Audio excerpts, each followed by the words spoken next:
राधिका जी सहारनपुर से। जय जय राधा वल्लभ श्री हरिवंश। महाराज जी, कई बार ऐसी परिस्थिति आ जाती है जहां हमारा दृष्टिकोण और सामने वाले इंसान का दृष्टिकोण अपनी अपनी जगह ठीक होता है, फिर भी विवाद हो जाता है।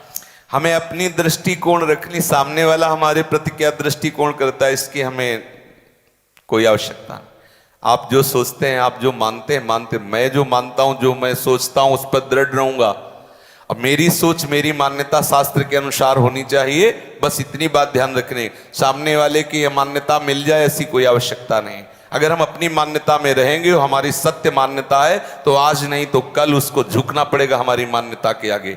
अगर हमारी मान्यता सत्य है तो, अगर अपनी वासना जनित कोई मान्यता है तो मैं उसको नहीं कह रहा हूं, लेकिन यदि शास्त्र सम्मत मान्यता है तो उसको झुकना पड़ेगा। तुम्हारी मान्यता उसकी मान्यता का परिवर्तन कर देगी। और हम जिस मार्ग में चलते हैं, अर्थात भगवत मार्ग में, आपकी क्या मान्यता है हमें नहीं देखना, हमारी क्या मान्यता है आपके प्रति ये देखना है।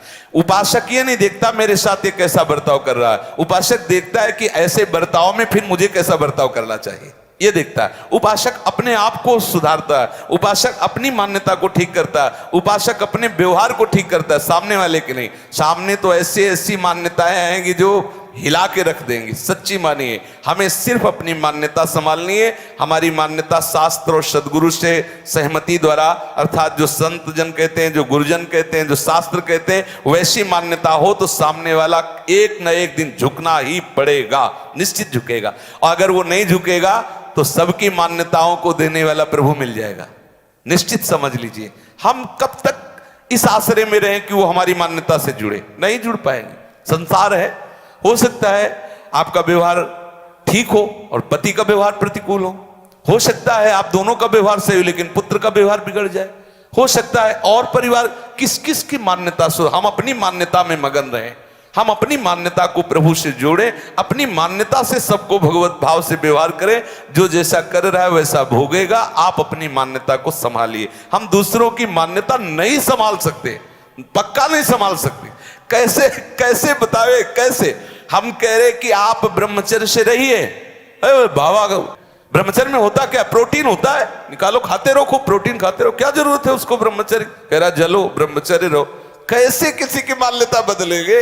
कहा एक एक शब्द का प्रतिकूल तर्क सबकी बुद्धि में है। तो हमें आश्चर्य लगता है अगर ये अपनी बुद्धि को शास्त्र अनुमोदन में लगाता तो भगवत प्राप्ति हो जाती। कितना पावर खर्चा कर रहा है प्रतिकूलता में। कोई हमारी बात मान ले, ये हमारे ऊपर उसकी कृपा होगी, नहीं वो अपनी मान्यता बदलना मुश्किल है। हम अपनी मान्यता से चल। सही बात, अगर आप भजन कर रहे हो, धर्म से चल रहे हो, तो हम प्रणाम करते हैं, आप हमारे ऊपर कृपा कर रहे हो जो आप ऐसा मान रहे हो। बोले क्या उल्टा बात बोल। बच्चा अगर दूध पी लेता है ना तो माँ क्या कहती, ये तू हमारे ऊपर एहसान कर रहा है जो दूध पी रहा है। ये उसके वात्सल्य और दुलार का सेवन उसके हृदय को सुख पहुंचाता है। मेरा लाला ने दूध पी लिया, दूध पी लिया तो लाला स्वस्थ होगा, लेकिन सुख मैया को मिल रहा है।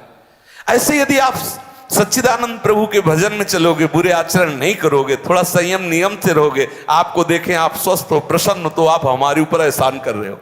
क्योंकि देखने से सुख मिलेगा और लगेगा इस जीव का बेड़ा पार हो गया, इस माया से मुक्त हो गया। ये हमारे ऊपर एहसान करोगे, आप ऐसा करोगे। दूसरे की मान्यताओं पर हम ज्यादा जोर ना दें, हम अपनी मान्यता को संभालें। और सच्ची कहते हैं जिस दिन हमारी मान्यता सत्य में प्रतिष्ठित हो जाएगी तो जो सामने आ जाएगा वो हमारी मान्यता से युक्त हो जाएगा। क्योंकि वो भागवतिक मान्यता है, प्रभाव दिखा के रहेगी। कितनी बार विरोध करोगे, एक दिन आपको मान्यता में मानना ही पड़ेगा।